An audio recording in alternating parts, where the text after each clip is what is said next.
అందరికీ నమస్కారం. నా పేరు రమ. వెల్కమ్ బ్యాక్ టు 'మదిదోచిన కథలు' కాంట్రాక్ట్ మ్యారేజ్ 32వ భాగం. రచయిత తనూషా రెడ్డి గారు. ఈరోజు ఎపిసోడ్‌లో ఏం జరగబోతుందో చూద్దాం. విచక్షణ మర్చిన అభయ్ కేవలం శశికళ మీద కోపంతో ఆమెపై వాలాడు. షర్ట్ దూరం చేసిన అభయ్ స్పృహలో లేని శశికళ డ్రెస్ లాగేశాడు. ఆమె మొహంలోకి చూస్తున్న అభయ్ నడుము మీద పట్టు బిగించి గంట తర్వాత ఆమె పైనుండి పైకి లేచి చెమటలతో తడిచిన దేహానికి షర్ట్ వేసుకొని ఇప్పుడిచ్చుకో కంప్లైంట్ అని సైడ్ స్మైల్ వదిలి వెళ్ళిపోయాడు అభయ్. ఆ సమయంలో తన ఇగో కంటే శశికళ శీలం చాలా తేలికనుకున్న అభయ్‌కు తను చేసిందే సరైనది అని అనుకున్నాడు కానీ, అందుకు అతను చెల్లించుకోవాల్సిన మూల్యం ఊహించుకోలేకపోయాడు అభయ్. మార్నింగ్ ఆయిషీని అయాజ్ హాస్పిటల్ తీసుకుని వెళ్ళాడు. టెస్ట్‌లన్నీ చేయించిన అయాజ్ రిపోర్ట్స్ కోసం ఆతృతగా చూస్తూ ఉంటే, ఆయిషీ అయాజ్‌ని చూస్తుంది. రిపోర్ట్స్ రాగానే మిమ్మల్ని కాంటాక్ట్ అవుతాను. ఇప్పుడు సేమ్ మెడిసిన్‌ని కంటిన్యూ చేయాలని డాక్టర్ చెప్తే, ఎనీ కాంప్లికేషన్స్ డాక్టర్ అని అడుగుతాడు అయాజ్. వెల్ ట్రీట్మెంట్ తీసుకుంటూ, మీ వైఫ్ ఫుడ్ విషయంలో నెగ్లెక్ట్ చేయకుండా, ముఖ్యంగా మెంటల్ స్ట్రెస్ తీసుకోకుండా జాగ్రత్తగా ఉంటే షీ విల్ బి ఫైన్ అని అంటుంది డాక్టర్. ఓకే. Thank you. ఎన్ని రోజుల్లో క్యూర్ అవుతుందని అడిగాడు అయాజ్. అది చెప్పడం కొంచెం కష్టమే మిస్టర్ అయాజ్. అందులోనూ మీ వైఫ్ బాగా వీక్‌గా ఉన్నారు. మేబీ 6 మంత్స్ పట్టొచ్చు. అప్పటికి ఏ చేంజ్ లేకపోతే సర్జరీ చేయాల్సుంటుంది. డోంట్ వర్రీ అని అంటుంది డాక్టర్. హ్మ్. అని అయాజ్ ఫైల్ చేతిలో పట్టుకొని ఆయిషీని చూస్తూ బయటికి నడుస్తుంటే, మిస్టర్ అయాజ్ అని డాక్టర్ పిలుస్తుంది. వెనక్కి తిరిగి చూశాడు అయాజ్. ఈ టైంలో మీరు మీ వైఫ్‌కు దూరంగా ఉండాలి అని డాక్టర్ చెప్తే ఆయిషీ తలదించుకుంది. ఇద్దరి మధ్య దూరం ఎన్నో రోజుల నుండి ఉంటే అని అయాజ్ ఆయిషీ చెయ్యి పట్టుకొని బయటకు తీసుకొని వెళ్లి డోర్ ఓపెన్ చేశాడు. ఫ్రంట్ సీట్‌లో కూర్చున్న ఆయిషీ మిస్టర్ ఖాన్ అని బాధగా పిలిచింది. పలకకుండా కార్ డ్రైవ్ చేస్తుంటే గేర్ రాడ్ మీదున్న అయాజ్ చేతిని పట్టుకుంది ఆయిషీ. డీప్ నిట్టూర్పు అయాజ్ నుండి. కార్ ఆపు అయాజ్. అయాజ్ కార్‌ని సైడ్‌కి ఆపితే సీట్ బెల్ట్ తీసి అయాజ్ ఒడిలోకి వెళ్ళింది ఆయిషీ. అయాజ్ గుండెల మీద తలపెట్టుకొని ప్లీజ్ క్షమించేయొచ్చు కదా మీ బేబీను హర్ట్ చేస్తారా అని అడిగింది ఆయిషీ. నువ్వు నీ షౌహర్‌ను హర్ట్ చేయలేదా? సారీ చెప్తున్నాను కదా! నిజంగా సారీ మిస్టర్ ఖాన్ అని అయాజ్ పెదాల మీద ముద్దు పెట్టడానికి వస్తుంటే తల తిప్పేశాడు అయాజ్. నా కిస్‌ని రిజెక్ట్ చేస్తున్నావా? నీకు నేను బోర్ కొట్టేశా అయాజ్ ఎర్రబడ్డ ముఖాన్ని చూసి ఆపేసింది ఆయిషీ. సీట్‌లో కూర్చో. హుహు. నాకిలాగే బావుందని అయాజ్ ఒడిలో కూర్చున్న ఆయిషీ మెడ చుట్టూ చేతులేసి హత్తుకొని కూర్చుంటుంది. అలాగే డ్రైవ్ చేశాడు అయాజ్. ప్యాలెస్ రావడంతో ఆయిషీ తన సీట్‌లోకి వెళ్లి దిగితే బ్యాక్ సీట్‌లో ఉన్న మెడిసిన్ తీసుకొని హాల్‌లోకి నడిచాడు అయాజ్. అయాజ్ చేతిలో మెడిసిన్ కవర్‌ని చూసి ఆ మందులేంటి అయాజ్? ఆయిషీ బావుంది కదా అని నజియా గారు కంగారుగా అంటుండగానే అమీర్ ఖాన్ గారు కూడా బయటకొచ్చి చూస్తారు. ఆయిషీ అయాజ్‌ని చూసి ఏం కాలేదత్తయ్య. ఈయన చిన్నదాన్ని పెద్ద చేసి అన్ని టెస్టులు చేయించారు. వీక్‌గా ఉన్నానని ఈ మందులు ప్రిస్క్రైబ్ చేసింది డాక్టర్ అంతే. మీరు టెన్షన్ అవ్వకండి అని అంటుంది ఆయిషీ. ఆయిషీ అంటుంది నిజమేనా బేటా? దవడలు నొక్కిపెట్టి ఆయిషీని చూస్తూ జీ అమ్మీ. తను వీక్‌గా ఉంది. రెస్ట్ తీసుకోవాలి. పద అని బెడ్‌రూమ్‌కి నడిచాడు అయాజ్. అమీర్ ఖాన్ గారు నజియా భుజం చుట్టూ చెయ్యేసి ఏమీ కాలేదంట కదా! ఎందుకు వర్రీ అవుతున్నావు నజియా? అని అంటారాయన. అది కాదండి మీకు తెలుసా కదా! ఆ రాక్షసి ఆలియా ఆయిషీ శ్రీమంతంలో విషమిచ్చినప్పుడు తను ఎంత నరకం చూసామో మనం. ముఖ్యంగా అయాస్ ఎంతలా కుమిలిపోయాడో అందుకే నా భయం నాదని అంటారు నజియా గారు. బెడ్‌రూమ్‌లో ఆయిషీ పడుకుంటే నిద్రపో అని అయాజ్ వెళ్ళిపోతుంటే చెయ్యి పట్టుకొని లాగిన ఆయిషీ అతని ఒడిలో తల పెట్టుకొని కళ్ళు మూసుకుంది. ఆయిషీ తల మీద ప్రేమగా తల నిమిరిన అయాజ్ బెడ్ రెస్ట్ వెనక్కి తలవాల్చి కళ్ళు మూసుకున్నాడు. భారంగా అనిపిస్తున్న మనసుకు. ఈవినింగ్ 6 అవుతుంటే మెల్లిగా కళ్ళు తెరిచిన శశికళకు ఒళ్లంతా నొప్పులు తెలుస్తుంటే కడుపులో మొదలైన నొప్పికి తనని తాను చూసుకుంటుంది శశికళ. ఒంటి మీద సరిగ్గా లేని డ్రెస్‌కు భుజాల మీదుగా లాక్కుంటూ ఏమైందని ఆలోచించిన ఆమెకు అభయ్ తన మీద ఒక పశువులా కోరికతో రావడం గుర్తొచ్చి ఒళ్లంతా కంపరంగా అనిపిస్తుంటే ఎక్కడో పడిపోయిన మొబైల్ వెతుక్కొని భారంగా అడుగులేస్తూ డోర్ దగ్గరే పడిపోయింది శశికళ. నిద్ర లేచిన ఆయిషీ బెడ్ రెస్ట్ కానుకొని నిద్రపోతున్న అయాస్‌ని చూసి బెడ్ దిగింది. ఫ్రెష్ అయిన ఆమె తల తుడుచుకుంటూ ఆమె గాజుల శబ్దానికి మెలకువ వస్తే బెడ్ మీద లేని ఆయిషీకి తల తిప్పి చూశాడు అయాస్. తనకిష్టమైన బాల్కనీలో హెయిర్‌ను వెనక్కి నెడుతూ కనిపిస్తుంది ఆయిషీ. టైం చూస్తూ ఆయిషీ దగ్గరికి నడిచిన అయాస్ ఈ టైంలో హెడ్ బాత్ ఏంటి అని సీరియస్‌గా అడుగుతాడు. ఆయిషీ అయాస్‌ని చూస్తుంటే చెయ్యి పట్టుకొని డ్రెస్సింగ్ టేబుల్ దగ్గర కుదేసి డ్రైయర్‌తో హెయిర్ డ్రై చేస్తాడు అయాస్. మిస్టర్ ఖాన్ ఒకటి చెప్పనా? ఏంటన్నట్టుగా చూశాడు అయాస్. నువ్వు కోపంలో కూడా చాలా హార్డ్‌గా ఉంటావు. ఇంత అందంగా ఉండకూడదు. అందరి కళ్ళు నీ మీదే అని అయాస్ కోపాన్ని పోగొట్టాలని చూస్తుంది ఆయిషి. నా కళ్ళు మాత్రం నీ మీదే ఉంటాయని నుదుటిన బొట్టు పెట్టిన అయాస్ డిన్నర్ రూమ్‌కే తెస్తాను కిందకు రాకని వెళ్తుంటే చెయ్యి పట్టుకుని ఆపి ఏదైనా ఇవ్వొచ్చుగా అని క్యూట్‌గా అడుగుతుంది.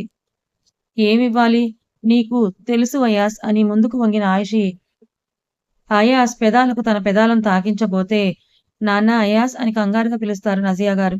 అమ్మీ అని అయాస్ డోర్ వైపు వెళ్తే ఆయిషి అత్తయ్య వాయిస్ ఎందుకంత కంగారుగా ఉందని బెడ్ దిగి తను వెళ్తుంది. డోర్ తీసిన అయాస్ వాట్ హ్యాపెండ్ అమ్మీ అని అడుగుతాడు. శశికళ ఇంకా ఇంటికి రాలేదు బేటా. కాల్ చేస్తున్న ఫోన్ కలవట్లేదని చాలా కంగారుగా అంటారు నజియా గారు. ఇంకా రాకపోవడం ఏంటి? హాస్పిటల్‌కి వెళ్ళిందా అన్న అనుమానంతో తన మొబైల్ నుంచి హాస్పిటల్‌కి కాల్ చేసిన అయాస్‌కు శశికళ అక్కడ లేదని తెలుస్తుంది. ఆయిషిని చూస్తుండు మామ్ అని స్టెప్స్ దిగుతూ వెళ్తున్న అయాస్ కాళ్ళకు డాడీ చచ్చి ఎక్కడికి పోయింది? నేను వస్తానని ఏడుస్తుంది జోయా. వచ్చేస్తుంది బేబీ డోంట్ క్రై అని జోయా నుదుటిన కిస్ చేసి డ్రైవర్ దగ్గర నుండి కీస్ తీసుకొని వెళ్ళిపోయాడు అయాస్. కంగారు పడుతున్న నజియా గారిని చూస్తూ టెన్షన్ అవ్వకండి అత్తయ్య. ఆయన వెళ్లారు కదా! ఎక్కడున్నా తీసుకొనొస్తారులే అని శశికళ అంటే లేని మంచి అభిప్రాయానికి ముభావంగా అంటుంది ఆయిషి. అది కాదు ఆయిషి. ఆ పిల్ల కష్టాల్లో ఉంటే మన అయాస్‌ని తీసుకొచ్చాడు. ఇప్పుడు ఆ పిల్లకేదైనా అయితే భుజంగం భయ్యా ముందు తలెత్తుకోలేము అని అంటారు నజియా గారు. కాలేజ్‌కి వెళ్ళిన అయాస్‌కు ఎక్కడా కనిపించదు శశికళ. మొబైల్ ఫోన్ రింగ్ అవుతూ ఉందేమోనని ట్రై చేస్తూ ఒక్కో క్లాస్ రూమ్ చూస్తూ ముందుకు నడిచిన అయాస్‌కు ల్యాబ్ ముందర కనిపిస్తుంది శశికళ. డోర్ దగ్గరే పడిపోయి అధ్వాన స్థితిలో దీనంగా కనిపిస్తుంది శశికళ. కళ్ళు చిన్నవి చేసి దగ్గరికి నడిచిన అయాస్ ఆయుషి చెంపలను తడుతూ శశికళ అని పిలుస్తూ ఆమె చెంపలను తడతాడు అయాస్. ఎంతకీ కళ్ళు తెరవదు. చలనం ఉండదు శశికళలో. కానీ ఆమె ఒంటి మీద ఎర్రటి గుర్తులు, పంటిగాట్లు పసిగట్టలేనంత అమాయకుడైతే కాదుగా. ఏదో జరిగిందని బలంగా సెన్స్ చేసిన అయాస్ ఆహిల్‌కు కాల్ చేసి మెసేజ్ చేసి హాస్పిటల్‌కి తీసుకొని వెళ్తాడు ఆమెను. అయాస్ హాస్పిటల్‌కి చేరుకునే లోపే ఆహిల్ కూడా రీచ్ అయితే ఏమైంది తనకి అని అడుగుతాడు ఆహిల్. తెలియదు ఆహిల్. తనే చెప్పాలని బయట వెయిట్ చేస్తున్న అయాస్‌కు ఆయిషీ నుంచి కాలొస్తుంది. డీప్ బ్రీత్ తీసుకొని లిఫ్ట్ చేశాడు అయాస్. ఎక్కడున్నారు mister Khan? Is everything okay? Dinner చేసి పడుకో ఆయిషీ. నేను రావడానికి లేట్ అవుతుందని అంటాడు అయాస్. ఓకే. మరి శశికళ? తను బావుంది. హాస్పిటల్‌లోనే తన నాన్నతో ఉంది. బాయ్ రా అని అయాజ్ అంటే బాయ్ మిస్టర్ ఖాన్ అని కాల్ కట్ చేస్తుంది ఆషి. కాసేపటికి బయటకొచ్చిన doctor sorry to say this sir. ఆ అమ్మాయిను ఫోర్స్‌గా రేప్ చేశారు. ఒంటి మీద బైట్స్ ఉన్నాయి. ట్రీట్మెంట్ జరుగుతోంది. మార్నింగ్‌కు స్పృహ రావచ్చని చెప్తుంది డాక్టర్. వాట్ ద హెల్ అని అయాజ్ పిడికిలి బిగిస్తే థాంక్ యూ డాక్టర్ అని అయాజ్‌ని కూల్ అయాజ్ ఎవరై ఉంటారో ముందు తెలుసుకోవాలిరా కోపం తెచ్చుకోకని అంటాడు.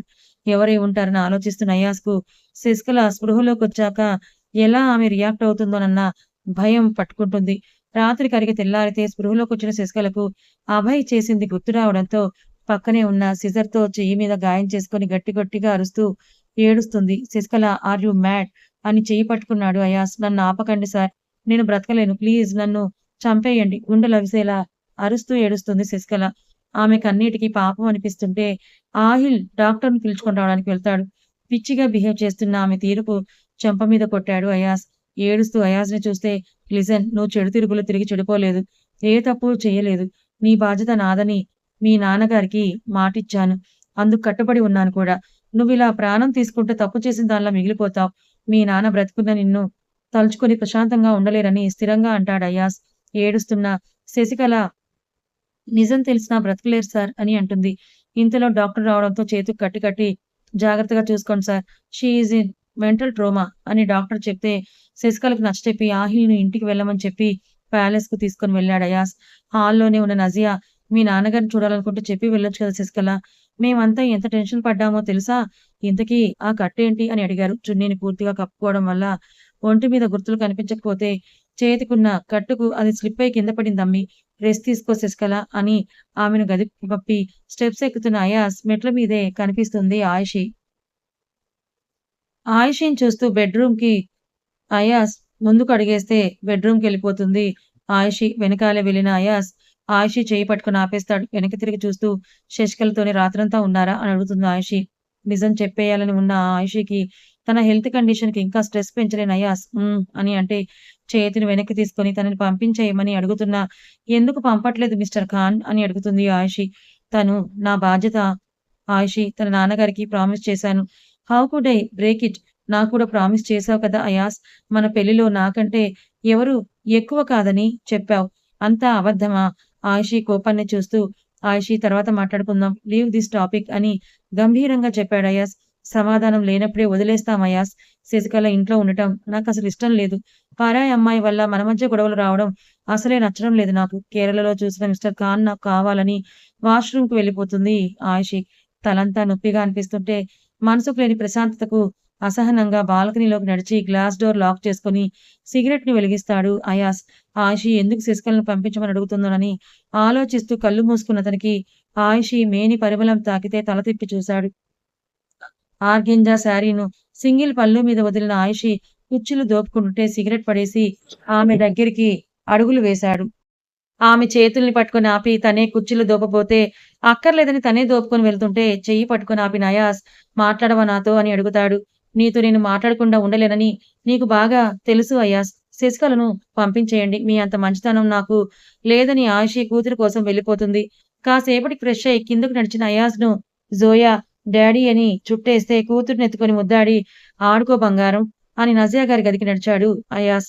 అమ్మీ ఆవో బేటా క్యా హువా అయాస్ అని అడుగుతారు నజియా గారు. కుచ్ నహీ అమ్మీ మీతో మాట్లాడాలని అంటాడు అయాస్. అయాస్ చెంప నిమురుతూ ఆయిషకి నీకు మధ్య అంతా సవ్యంగా ఉంది కదా అని అడుగుతారు ఆవిడ కంగారుగా.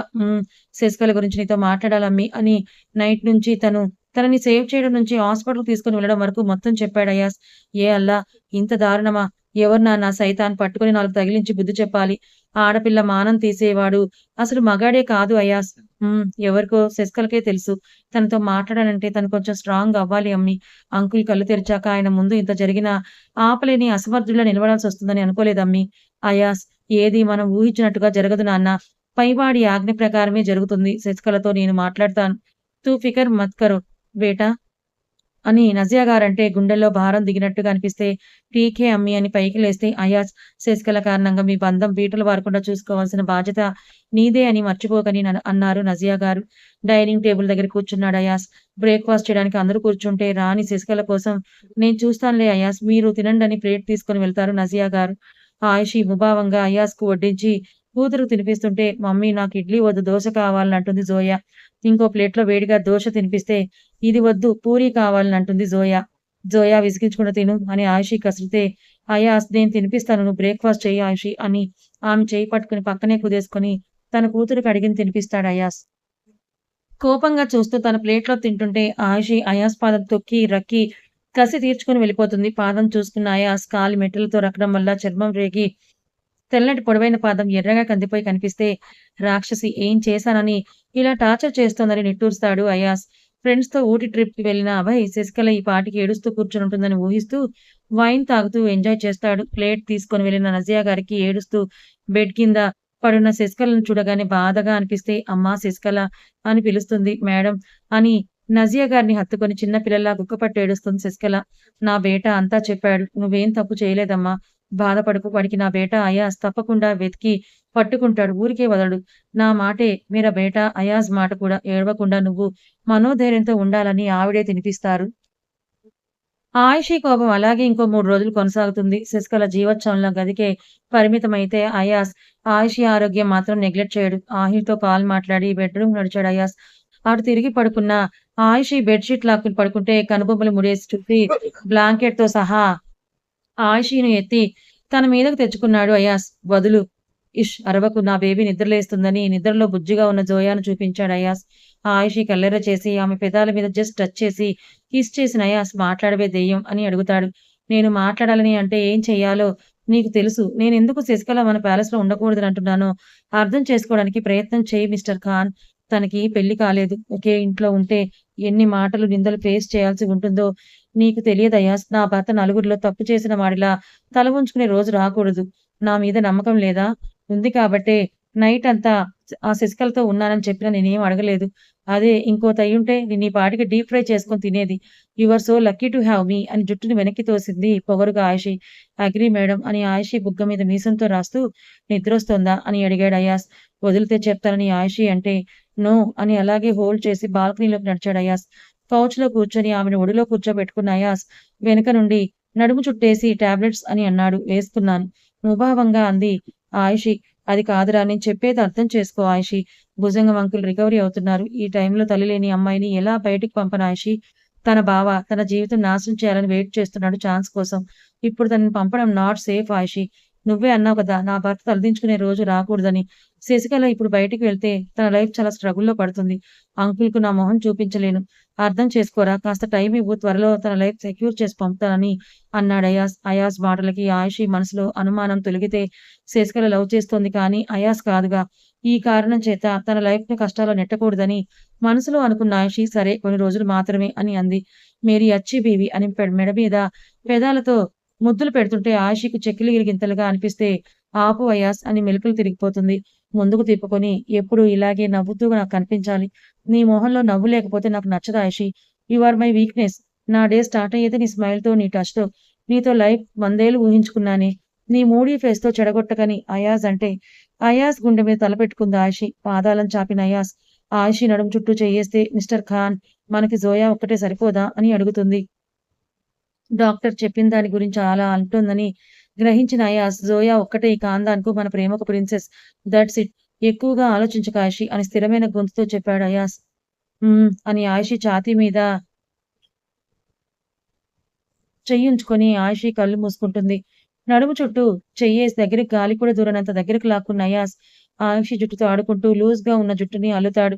నవ్వుకున్న ఆయిషి హాయిగా నిద్రలోకి జారుకుంది. అయాస్‌కు నిద్ర పట్టదు. ఆయిషి హెల్త్ సెట్ అవ్వాలి. శశికళ కన్నీళ్లకు న్యాయం చెయ్యాలి. ఆమె కన్నీళ్లే అతని కళ్ళ ముందు నిలిస్తే కోపంగా పిడికిలి బిగించిన అయాస్ ఎక్కడున్నా వదలను నిన్ను అని కసిగా అనుకున్నాడు మనసులో. కిటికీ నుండి చూస్తున్న శశికళ ముందు నిలిచిన అడుగులకు తలెత్తి చూసింది. అయాస్ ఉన్నాడు. బ్రేక్‌ఫాస్ట్ ప్లేట్‌ని టేబుల్ మీదుంచి ఆమెకెదురుగా సోఫాలో కూర్చుంటూ నీతో మాట్లాడాలని అన్నాడు. విరక్తిగా నవ్విన శశికళ మాట్లాడడానికి ఏం లేదనుకుంటాను సార్. నేనిక్కడే ఉంటే మీరు కూడా నా వల్ల అవమానాలు ఎదుర్కోవాలి. నేనెళ్ళిపోతాను. ఎక్కడికి? తెలీదు. చూడు శశికళ, నీ సిట్యుయేషన్ నేను అర్థం చేసుకోగలను. నా మీద నమ్మకం ఉంటే ఇక్కడే ఉండు. లేకపోతే నువ్వెళ్ళొచ్చు. నేను అడ్డు చెప్పను. శశికళ అయాస్ కళ్ళలోకి చూస్తూ తలదించుకుంది. ఏడ్చి ఉబ్బిపోయిన మొహంతో చూస్తున్న శశికళను చూస్తుంటే అయాస్ మనసు కలుక్కుమంటుంది. Just one question. ఎవరు? ఆ అభయ్ సార్ అని వణుకుతున్న స్వరంతో ఒళ్ళంతా చెమటలు పడితే భయపడుతూ చెప్పింది శశికళ. కళ్ళు చిన్నవి చేసి చూసిన ఆయాస్ నేను చూసుకుంటానని మాటిచ్చి వాటర్ తాగించి బ్రేక్‌ఫాస్ట్ ప్లేట్‌ని ఒడిలో ఉంచి తిను. ఆమె తినే వరకు అక్కడే ఉన్నాడు. టాబ్లెట్స్ వేసుకోమని చెప్పి నేను చూసుకుంటాను. నువ్విలా ఉంటే ఇంట్లో అందరూ ఏమైందని అడుగుతారు శశికళ. నీ లైఫ్ నీ కళ్ళ ముందే ఉంది. నేను హెల్ప్ చేస్తాను. స్టడీస్ కంప్లీట్ చేసి నీ కెరీర్ నువ్వే డేర్‌గా స్టార్ట్ చేయాలి. ఎవరికీ భయపడాల్సిన అవసరం అసలే లేదని అయాస్ ప్యాంట్ పాకెట్‌లో చెయ్యుంచుకొని బయటకు నడిచి ఆహిల్‌కు కాల్ చేస్తాడు. చెప్పు అయాస్. అభయ్ అనే వాడి గురించి నాకు ఫుల్ ఇన్ఫర్మేషన్ కావాలి. కనుక్కో ఆహిల్. అభయ్ అంటే ఎవర్రా? ఒకరోజు శశికళను తన బావ నుంచి సేవ్ చేశాడు కదా! వాడే అభయ్. శశికళను యూజ్ చేసుకుంది కూడా వాడే అని దవడలు నొక్కిపెడుతూ అన్నాడు అయాస్. గుర్తొచ్చింది అయాస్. కనుక్కొని నీకు కాల్ బ్యాక్ చేస్తానని ఆహిల్ కాల్ కట్ చేస్తే బెడ్‌రూమ్‌లోనే నిద్రపోతున్న ఆయిషిని లేపడం ఇష్టం లేని అయాస్ గార్డెన్‌లో డాగ్స్ మధ్య దిగులుగా గడ్డానికి చెయ్యి పెట్టుకొని కూర్చున్న జోయా కనిపిస్తే అటుగా నడిచాడు అయాస్. What happened? ఎందుకు నా బేబీ డల్‌గా ఉందని అడుగుతాడు అయాస్. మొహం తిప్పేసింది జోయా. ఏంట్రా అలిగావా? నేనేం చేశాను జోయా? అని అయాజ్ అంటే అమ్మమ్మ నువ్వు నాతో మాట్లాడడం తగ్గించారు. No one play with me daddy. Sashi కూడా ఆల్వేస్ బెడ్‌లోనే ఉంటుంది. I don't like it daddy అని అంటుంది జోయా. కూతురు కోపాన్ని చూసిన అయాజ్ సారీరా బంగారం. పద బయటికి వెళ్దామని అంటాడు. సచ్ మే? బిల్కుల్ సచ్ బేబీ కమ్ అని జోయా చెయ్యి పట్టుకుని కారు వైపు నడిచాడు అయాజ్. డోర్ ఓపెన్ చేసి కూతుర్ని కూర్చోబెట్టిన అయాజ్ సీట్ బెల్ట్ పెడితే డాడీ 1 మినిట్ అని డాష్ బోర్డ్ నుంచి తండ్రి గ్లాసెస్ స్టైల్‌గా పెట్టుకొని తన పోనీటైల్‌ను ముందుగా వేసుకొని ఇప్పుడు గో అని అంటుంది జోయా. జోయా యాటిట్యూడ్‌కి నవ్వుకున్న అయాస్ నీలో మీ అమ్మ లక్షణాలు ఉన్నాయి బేబీ అని అంటాడు. ఆఫ్‌కోర్స్ డాడీ మమ్మీలాగా మీ ఆల్సో సో ప్రెటీ కదా! అని బయటకు చూస్తూ జోయా అంటే జోయాను ఐస్ క్రీమ్ పార్లర్‌కి తీసుకొని వెళ్ళిన అయాస్ కూతురికి తనే ఐస్ క్రీమ్ తినిపించి అడిగిన చోట్లన్నీ తిప్పి మధ్యాహ్నానికి ఇంటికి చేరుకుంటాడు. అప్పటికి మార్నింగ్ నుంచి తినకుండా అయాస్ జోయాల కోసం ఎదురు చూస్తున్న ఆయిషి ఎక్కడికి వెళ్లారు? అబ్బా కూతుర్లిద్దరూ బెంగుళూరు చుట్టేసొచ్చారా? కాలెందుకు లిఫ్ట్ చేయలేదు అయాస్ గారు అని అరుస్తుంది. మమ్మ డాడీ నాతో ఉన్నాడప్పుడు. His time. My time. Don't disturb అని యాటిట్యూడ్‌గా చెప్పి ఐ లవ్ యూ డాడీ అని అయాజ్ బుగ్గకు ముద్దిచ్చి స్టైల్‌గా వెళ్ళిపోతుంది జోయా. వేలడంత లేదు. ఇది దీని యాటిట్యూడ్ అని పళ్ళు నూరిన ఆయిషి అయాజ్‌ని చూసి కోపంగా వెళ్ళిపోతూ ఉంటే అయాజ్ వచ్చావా? తేరీ బేబీ అబ్ తక్ ఖానా నహీ ఖాయా అని చెప్తారు నజియా గారు. నేను చూసుకుంటానమ్మీ అని ఆయిషి చెయ్యి పట్టుకొని డైనింగ్ టేబుల్ దగ్గర లాక్కొని వెళ్ళిన ఆయిషిని సీరియస్‌గా చూస్తూ ఇంతవరకు ఎందుకు తినకుండా ఉన్నావని కసురుతాడు. ఇంతవరకు మీరెందుకు ఇంటికి రాలేదు? సారీ జోయా బాగా లోన్లీగా ఫీల్ అవుతుంటే తను అడిగిన ప్లేసెస్ చూపించి నా కూతురితో టైం స్పెండ్ చేసి తీసుకొని వచ్చేసరికి లేట్ అయింది. సో సారీ ఐషి అని ఎవరూ లేకపోవడంతో బుగ్గ మీద ముద్దిచ్చాడు అయాస్. కోపం పారిపోతే బెట్టు చేస్తూ అతనితో తినిపించుకుంది ఆయిషి. తలుపు దగ్గర నిలబడి ఇద్దరిని చూసిన శశికళ నా స్థానం తెలిసి కూడా అన్నం పెట్టిన ఇంటికే నేను ద్రోహం చేయాలని చూశాను. ఆశకు మించి మీ మీద పిచ్చిగా ఫీలింగ్స్ ని పెంచుకున్నాను. నాకు తగిన శిక్షనే వేశాడు ఆ దేవుడు అని తలుపు బిగించుకున్న శశికళ చేతిలో కత్తిని చూసుకొని దీర్ఘంగా ఊపిరి తీసుకుంది. ఆయిషిని ప్యాంపర్ చేసి పడుకోబెట్టొచ్చేసరికి అయాస్‌కి నీరసం వచ్చేస్తుంది. మోగుతున్న మొబైల్‌కు పక్కకొచ్చిన అయాస్ అని అంటాడు. వాడి పేరు అభయ్. నాన్న అమరేంద్ర గారు బిజినెస్ టైకూన్. అందుకే వాడికంత బలుపు, అహం. శశికళకు, అభయ్‌కు చిన్న క్లాషెస్ ఉన్నాయి అయాస్. ఆ పగతోనే శశికళను వాడు రేప్ చేశాడని చెప్తాడు ఆహిల్. అమరేంద్ర అనగానే సేమ్ ఫీల్డ్‌లో ఉన్న అయాజ్ వెంటనే ఆయన గుర్తొస్తే అలాంటి మంచి వ్యక్తికి రోగ్ పుట్టడం ఏంటో అని అంటాడు అయాజ్. నిజమే అయాజ్. వాడిప్పుడు ఊటీలో ఫ్రెండ్స్‌తో ఎంజాయ్ చేస్తున్నాడని ఆహిల్ చెప్తే పిడికిలి బిగించి రేపు వాడు మార్నింగ్‌కు అంతా బెంగుళూరుకు ఉండాలి ఆహిల్ అని కాల్ కట్ చేసేశాడు. వాడేమైనా చంటి పిల్లాడా చంకలో పెట్టుకొని రావడానికి అని అనుకుంటాడు ఆహిల్. ఆల్రెడీ అయాన్ ఉన్నాడు సరిపోలేదా నీకు ఆహిల్ అని కావ్య గదిలోకొస్తే కావ్య చెయ్యి పట్టుకొని మీదకి లాక్కున్న ఆహిల్ సెకండ్ ఇన్నింగ్స్ ఎప్పుడు స్టార్ట్ చేద్దామని అడుగుతాడు. ఆహిల్ ఛాతీ మీద చేతులేసి వెనక్కి నెడుతూ ఆ ఆశలు పెట్టుకోకని కచ్చిగా అంటుంది కావ్య. ఏంటే అంత మాటన్నావు? ఇప్పుడు నువ్వు బాగున్నావు కదా కావ్య! బాబు కూడా పెద్దోడైపోయాడని ఆందోళనగా అన్నాడు ఆహిల్. ఆహిల్ మొహాన్ని చూసి కావ్య గట్టిగా నవ్వితే దెయ్యం అని దగ్గరికి లాక్కొని ఇద్దరి పెదవుల్ని ఒకటి చేస్తాడు ఆహిల్. ఫ్రెండ్స్‌తో హ్యాపీగా ట్రిప్‌ను ఎంజాయ్ చేసి మరుసటి రోజు ఎర్లీ మార్నింగ్ ఇంటికొస్తాడు అభయ్. తాపీగా విజిల్ వేసుకుంటూ వెళ్ళిపోతున్న అభయ్‌ని చూసి రేయ్ అభయ్! 2 రోజుల నుంచి ఎక్కడున్నావురా? ఫోన్ చేస్తే రీచ్ అవ్వలేదు. ఇక్కడ మీ అమ్మ ఎంత కంగారు పడుతోందో తెలుసా? అని కోపంగా అరుస్తారు అమరేంద్ర గారు. మీరవ్వలేదు కదా డాడ్. నాతో మీకెందుకు? మామ్ సారీ అని చెప్పి తన గదికి వెళ్ళిపోతాడు. అసహనంగా చూస్తూ సోఫాలో కూర్చున్న అమరేంద్ర గారికి కొడుకు జల్సాలకు అలవాటు పడ్డాడని అపోహ పడతారు కానీ, ఒక అమ్మాయి జీవితాన్ని నాశనం చేసేంత క్రూరుడు అయ్యాడని గ్రహించలేరు. చనిపోతే నీ సమస్యకు పరిష్కారం దొరుకుతుందా శశికళ అని ఆమె చేతిలో కత్తిని చూస్తూ అన్నాడు అయాజ్. అయాజ్‌ని చూసి తల వంచుకొని శశికళ నా మీద నమ్మకం ఉంటే ఫైట్ చేయడానికి స్ట్రాంగ్ అవ్వు శశికళ. నీకు జరిగిన అన్యాయానికి ఖచ్చితంగా న్యాయం చేస్తానో లేదో తెలియదు కానీ, వాడిని వదలనని ఆమె రూమ్ నుంచి తన బెడ్‌రూమ్‌కి నడిచాడు అయాస్. ఏడుస్తూ మోకాళ్ళ మీదకు జారిపోయింది శశికళ. మొహాన్ని అరచేతిలో దాచుకొని వెక్కి వెక్కి ఏడుస్తోంది. నిద్రపోతున్న ఆయిషిని చూసి పక్కనే కూర్చున్న అయాస్, ఆయిషి తల నిమిరి హాస్పిటల్‌కి వెళ్లి 1 వీక్ దాటిపోయిందని డేట్‌ని చూస్తూ రేపు తీసుకొని వెళ్ళాలని అనుకుంటాడు అయాస్. నిద్రలో ఉన్న ఆయిషి అతని వైపు తిరిగింది.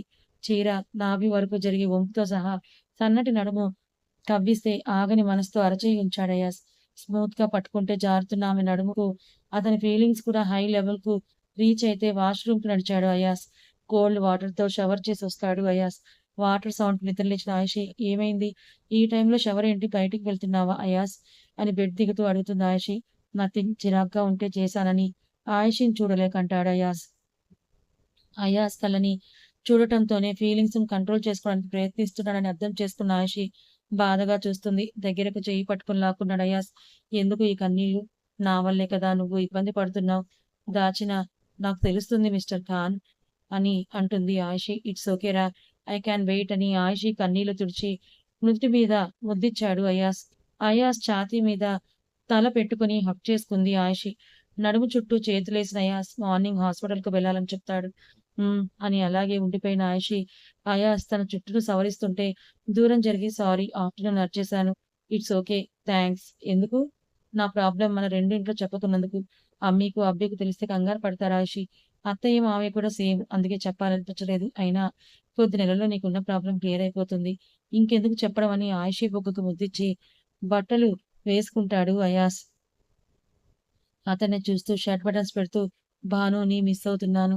ఇంటికి రమ్మని కాల్ చేయొచ్చు కదా అని అడిగింది ఆయిషి. తనకి ఎగ్జామ్స్ ఆయిషి అవ్వగానే వస్తుందిలే అని ఆయిషి చెంప నిమిరి వెళ్ళిపోయాడు అయాస్. వారం రోజులు గడిచిపోతే ఇంట్లోనే ఉన్న శశికళను తీసుకొని కాలేజ్‌కి వెళ్ళాలి అని అయాస్ బలవంతంగా ఆమెను తీసుకొని వెళ్తాడు. కారు దిగకుండా ఆమెను చూసి, "జరిగిందెవరికీ తెలీదు. నువ్వేడుస్తూ ఇంట్లో ఒక గదిలో నిన్ను నువ్వు బంధించేసుకోవడానికి ఏ తప్పు చేయలేదు. గో శశికళ" అని గంభీరంగా చెప్పాడయాస్. గుండె వాయువేగంతో కొట్టుకుంటుంటే అడుగు వేసుకుంటూ వెళ్తున్న శశికళకు క్యాంటీన్‌లో ఫ్రెండ్స్‌తో నవ్వుకుంటూ మాట్లాడుతున్న అభయ్‌ని చూసి, ఇదేంటి ఇది ఇంకా రాదనుకున్నాను. అప్పుడే వచ్చిందేంటని ఆమెకు అడ్డుగా వెళ్లి నిలబడ్డాడు అభయ్. "ఏంటి అప్పుడే కాలేజ్‌కొచ్చేసావు? బాగా నచ్చానా? నేను చెప్తాను నువ్వెళ్ళు" అని శశికళకు, అభయ్‌కు మధ్యలో నిలబడ్డాడు అయాస్. శశికళ అని వెళ్ళిపోతే అభయ్ అయాస్‌ని చూస్తాడు. అభయ్ చెంప మీద అందరూ చూస్తుండగా లాగిపెట్టి ఒకటి పీకాడు అయాస్. అతని చేతి బింకానికి అభయ్ కింద పడిపోతే కాలర్ పట్టుకొని పైకి లేపి, "ఒక అమ్మాయి జీవితం నాశనం చేసి, ఏ తప్పు చేయనట్టుగా నువ్వే విచ్చలవిడిగా కాలేజ్‌లో తిరుగుతూ ఉంటే, ఏ తప్పు చేయని తనెందుకురా ఇంట్లో కూర్చోవాలి" అని ఇంకో చెంప మీద కూడా వాయదీశాడు అయాస్. అందరూ చూస్తుంటే అవమానంతో రగిలిపోతూ, "అసలు నువ్వెవరు నన్ను ప్రశ్నించడానికి" అని అరుస్తాడు అభయ్. కథ ఇంకా ఉంది. మరి ఇప్పుడు అభయ్ ఏం చేస్తాడు? అయాస్ అభయ్‌కి బుద్ధి చెప్తాడా? శశికళకి ఏం జరుగుతుందో, అసలు ఏం జరిగిందో ఆయిషకి తెలుస్తుందా? తర్వాత ఏం జరగబోతోంది తెలుసుకోవాలనుకుంటే ఛానెల్‌ని ఫాలో అవ్వండి. కథ నచ్చితే లైక్ చేయండి. Thank you so much.